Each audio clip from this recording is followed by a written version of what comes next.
He thought firing his most loyal employee was a power move. He thought a man with nothing couldn't fight back. He was dead wrong. Within exactly 24 hours, the stock crashed. Secrets hidden for a decade leaked out, one by one. But the worst part, the trap wasn't built yesterday. It was built day by day for 10 long years, right under his nose. By the time the sun sets tonight, the billionaire will realize that the man he threw out into the cold actually owned the keys to his entire world. And the final twist will change everything you thought you knew. Hello, my friends. Don't forget to subscribe to the channel and let us know in the comments which country you are watching from. David was not just an ordinary employee. He was the invisible spine of Apex Holdings. For 10 long, exhausting years, he was the first person to turn on the office lights at 5 a.m. and the last person to lock the heavy glass doors at midnight. He was an orphan who grew up with absolutely nothing but a brilliant mind for numbers and an unbreakable code of loyalty. The company's multi-billionaire CEO, Arthur, was a man consumed by pure arrogance. Arthur loved power. He loved looking down from his penthouse office, believing he could buy and destroy human souls with his checkbook. On a freezing, rain-slicked Tuesday morning, Arthur summoned David into his private glass sanctuary. The air inside was cold. Arthur didn't offer him a seat. Instead, he slid a thick black leather folder across the desk. Inside was a heavily falsified tax document designed to hide a massive, illegal $50 million offshore fraud scheme. Arthur looked at David with a cruel, demanding smile. "Sign it," Arthur whispered, his voice dripping with false authority. "Take the blame if the federal agents ever knock, or your career is over today." David looked at the document. Then he looked into Arthur's greedy eyes. His voice was steady, calm, and dangerously quiet. "No," David said, "it is illegal. I will not compromise my integrity for your fraud." Arthur's face twisted into an ugly mask of pure rage. He stood up, knocking his expensive leather chair backward. He grabbed a cardboard box from the corner and threw it violently against David's chest.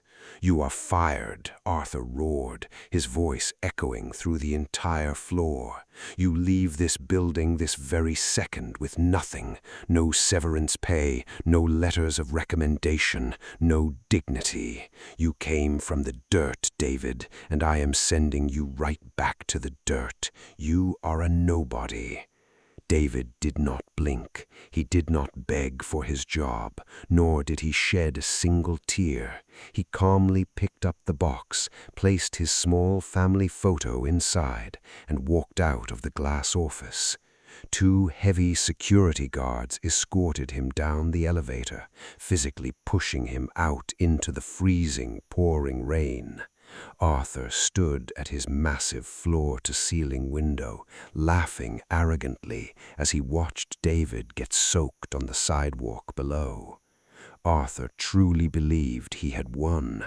He believed David was completely crushed, broken, and helpless. But as David stood under the heavy rain, completely drenched, a cold, sharp smile appeared on his face.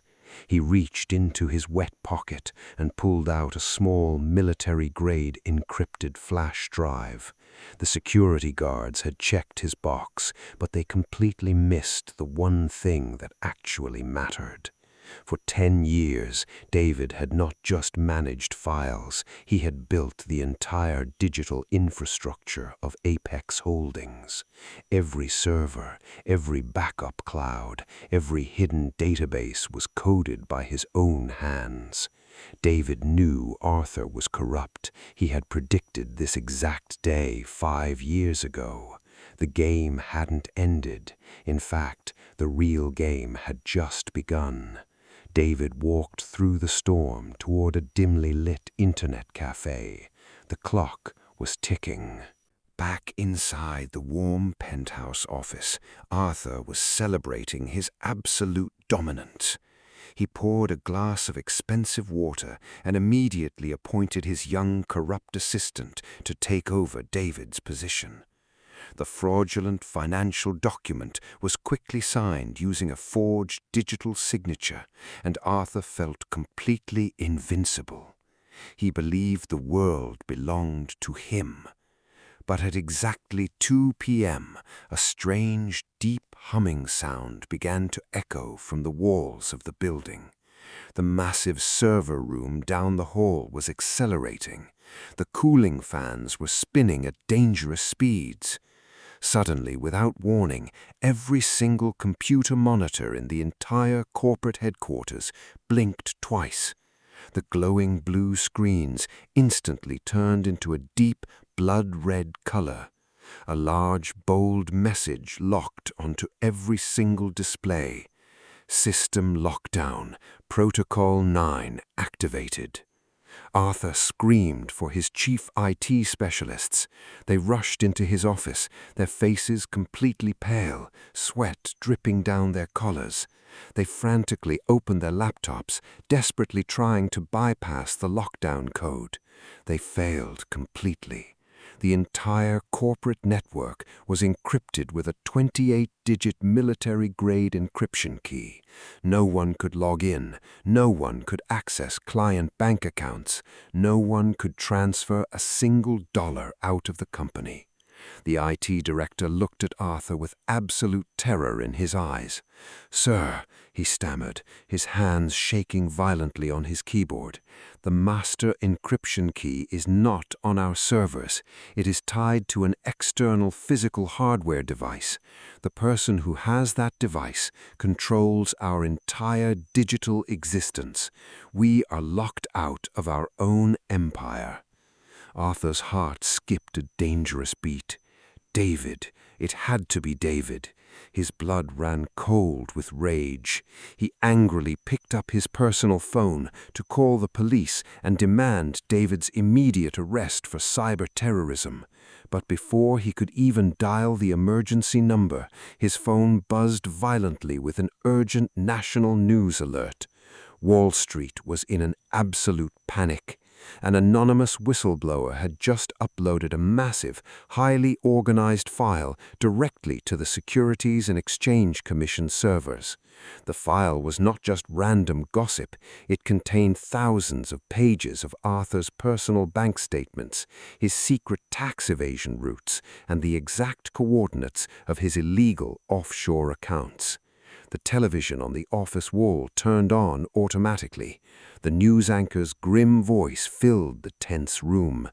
"Breaking news. Apex Holdings is now under a massive federal investigation for historic financial fraud. Trading has been suspended." Arthur's hands began to shake uncontrollably, dropping his phone to the floor.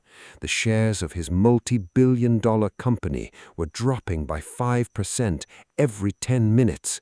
He was losing hundreds of millions of dollars with every tick of the clock. He needed to find David. He needed to destroy him before it was too late.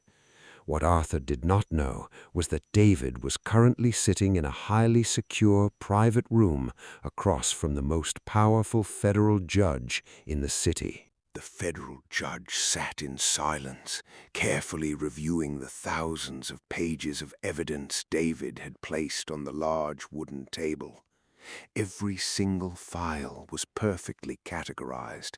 Every transaction was verified. Every proof was absolutely undeniable. David had spent years preparing this case, ensuring he never broke a single law. He hadn't hacked into Apex Holdings. He hadn't stolen any corporate secrets. He had simply walked out of the building and revoked his personal digital signature from the core software. The advanced algorithm that managed the company's entire trading system did not belong to Apex Holdings. It was a proprietary software built entirely by David in his spare time, legally registered under his own name as a personal patent. Arthur, in his extreme arrogance, had never bothered to read the fine print in David's original employment contract from 10 years ago. Arthur believed that because he paid a salary, he owned the employee's soul and mind. He was completely wrong. Meanwhile, back at the headquarters, the board of directors had called an emergency meeting. The atmosphere was thick with fear and anger. The company had lost over $2 billion in market value in less than 4 hours. Arthur walked into the grand boardroom, his hair completely messy, his expensive silk tie loose around his neck. He tried to lie to them. He stood at the head of the table, shouting and blaming everything on a rogue, disgruntled ex-employee. But suddenly, the giant digital screen on the main wall turned on by itself. David's face appeared on the screen via a highly secure, untraceable video link. The entire boardroom fell into a deafening silence. Every director stared at the screen. Arthur pointed a shaking, angry finger at David's face. "You are finished, David," Arthur roared, his face turning dark purple with rage. "You will spend the rest of your pathetic life in a federal prison for hacking my company." David looked back through the camera, his expression completely calm, his eyes cold and empty of any emotion. He took a slow sip of water before he spoke. "I haven't committed a single crime, Arthur," David said softly, his voice echoing perfectly through the high-end speakers. "I simply took back my personal property. But you have committed crimes that you cannot escape from. Look at your phone." Suddenly, a loud, heavy knock echoed through the boardroom doors. The double doors swung open violently. 4 federal agents in dark suits walked into the room, holding official badges and federal arrest warrants. Arthur was led out of his own corporate headquarters in heavy steel handcuffs. The street below was completely packed with news reporters, camera crews, and flashing lights. The man who was celebrated as a financial king just 24 hours ago was now being paraded as a common criminal on national television for the entire world to see. He was thrown into a cold holding cell, but by midnight his highly paid defense lawyers managed to secure his temporary release on a massive multi-million-dollar bail. Arthur was ruined globally, but he still possessed one final, desperate card to play in this high-stakes game. He still legally owned exactly 51% of the master shares of Apex Holdings. Even if the operational value of the company collapsed into nothing, he could still legally sell the physical assets, the prime real estate, the massive skyscrapers, and the land rights to a wealthy foreign buyer and run away to a country with no extradition laws. He spent the entire night awake in his dark mansion, smoking and talking furiously on an encrypted phone line with an offshore billionaire buyer. They finally agreed on a desperate, low-price fire sale. Arthur smiled in the darkness of his room. He believed he could still escape the trap. He believed he could still win. The next morning, at exactly 9 a.m., Arthur walked into the Grand Corporate Bank to finalize the asset transfer document. He needed the bank president's official verification signature to move the money overseas. He entered the building with his lawyers, demanding to see the absolute owner of the bank's master holding group immediately. The executive secretary looked at him with a cold expression and told him the owner was already waiting for him inside the private penthouse suite. Arthur pushed the heavy mahogany doors open, ready to sign the papers, grab his millions, and leave the country forever. But the moment he stepped inside the room, he stopped dead in his tracks. His briefcase slipped from his hand and hit the floor. Sitting comfortably in the massive leather executive chair, wearing a flawless, custom-tailored bespoke suit, was David. Arthur's jaw dropped. How are you here?" he stammered. David didn't rise from his chair. He calmly sipped his tea. "When you fired me," David said, his voice echoing in the quiet room, "you forgot who managed your personal real estate portfolio. You forgot who created the anonymous trust fund you used to buy your shares." David stood up slowly and walked to the window. "You never actually owned 51% of Apex Holdings, Arthur. The trust fund was legally structured under the name of the original founder's estate, the Orphan Foundation, my foundation." Arthur felt the room spinning, the land under the buildings, the patents, the hidden assets. They didn't belong to the corporation. They belonged to a private holding entity that David had quietly controlled for years, using the very money Arthur thought he was hiding from taxes. David had used Arthur's own greed to build a legal cage around him. Arthur pulled out his phone, desperately calling his lawyer. The lawyer answered, his voice trembling. "Arthur, don't sign anything. The government just froze all your personal accounts. We just discovered that your main creditor bought your debt. You owe everything to a single man." Arthur looked up at David, his eyes wide with pure terror. "You," Arthur whispered, "you bought my debt." David walked over and placed a single document on the desk. "Sign this," David said.